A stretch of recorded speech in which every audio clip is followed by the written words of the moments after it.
नमस्कार दोस्तों, आप सभी कैसे हैं। उम्मीद करती हूँ आप सभी अच्छे होंगे। आज मैं आप सभी के लिए लेकर आई हूँ छठ पूजा की कथा। बहुत पुरानी और प्राचीन है, जिसमें जीवन की मूलभूत शक्ति सूर्य देव और छठी माँ की माता का वर्णन है। एक दिन की बात है जब सूर्य देव अपने तेज से पूरे आकाश को प्रकाशित कर रहे थे। तभी एक छोटी सी कन्या, जिसका नाम था वंदना, उनकी पूजा करने लगी। वह नियम से व्रत रखती और सूर्य को धैर्य देती। उसने सोचा, मैं सिर्फ अपने परिवार के लिए नहीं, बल्कि पूरे संसार की सुख समृद्धि के लिए यह व्रत कर रही हूँ। उस दिन सूर्यास्त के बाद जब सूर्य डूब रहा था, तो आकाश में एक अद्भुत प्रकाश का मंडल घूम रहा था। ऐसी चमक कि आसमान भी जल रहा हो। सूर्य ने अपने तेज से उस वंदना के भक्ति भाव को देखा और कहा, अरे बेटी, मेरी पूजा में से तुम्हारा यह समर्पण देखकर मैं बहुत प्रसन्न हूँ। फिर सूर्य ने कहा, मैं तुम्हें एक वरदान देता हूँ। जो कोई भी मेरी पूजा अपने पूरे मन से करेगा और श्रद्धा के साथ व्रत रखेगा, उसकी सभी मनोकामना पूरी होंगी। वह कभी दुखी नहीं रहेगा।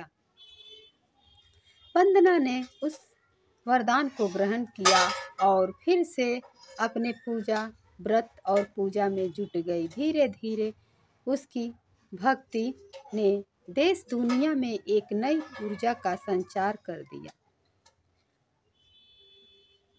यह कथा फैलते फैलते एक महाकाव्य बन गई।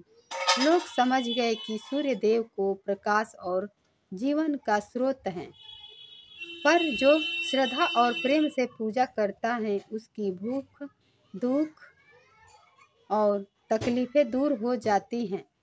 अब जो लोग सिर्फ सूर्य को अधैर्य नहीं चढ़ाते, बल्कि अपने अंतर्मन की भी सफाई करते हैं।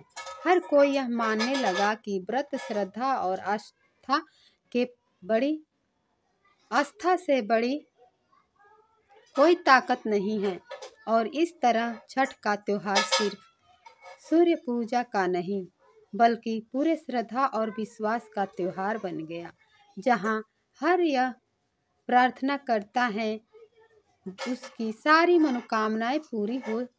नतीजा इस प्रकार नई कथा में यह संदेश है कि अपने श्रद्धा और प्रेम से साथ किए गए व्रत और पूजा से जीवन में आशीर्वाद और सुख समृद्धि का संचार होता है।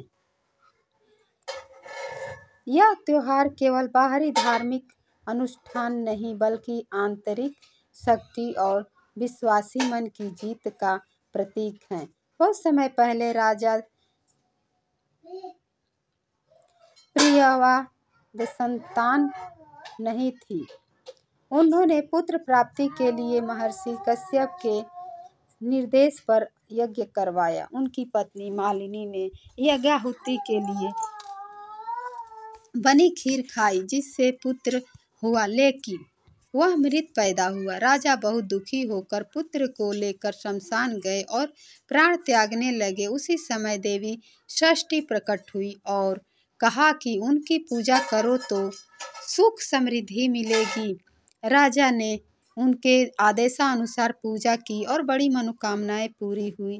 तभी से छठी मैया की पूजा संतान के लिए की जाने लगी। महाभारत काल में सूर्यपुत्र कर्ण भी सूर्यदेव के परम भक्त थे। वह अपनी बहन छठी मैया के साथ सूर्य की पूजा करते थे। कर्ण भी भक्ति से छठ को और बढ़ावा मिला।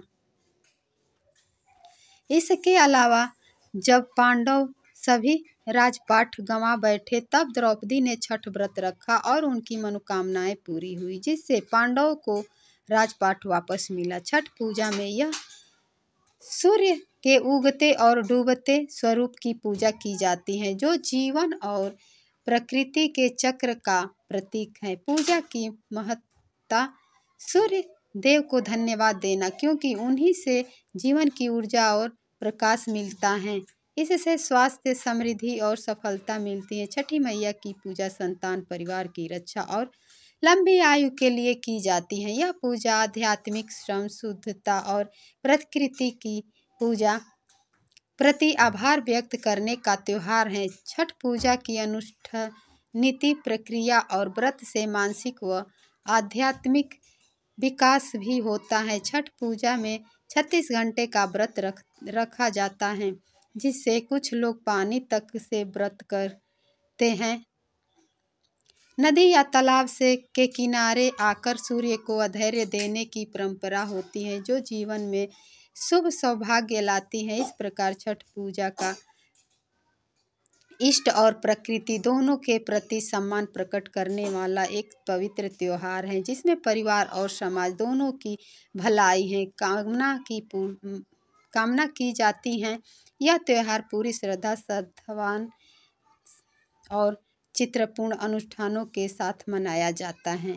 तो दोस्तों, आप सभी को ये कहानी पसंद आई हो, छठ माता का कथा, तो वीडियो को लाइक करें, चैनल को सब्सक्राइब करें और बेल आइकन को प्रेस करना ना भूलें। और वीडियो को और आगे तक चाहिए तो कमेंट करें।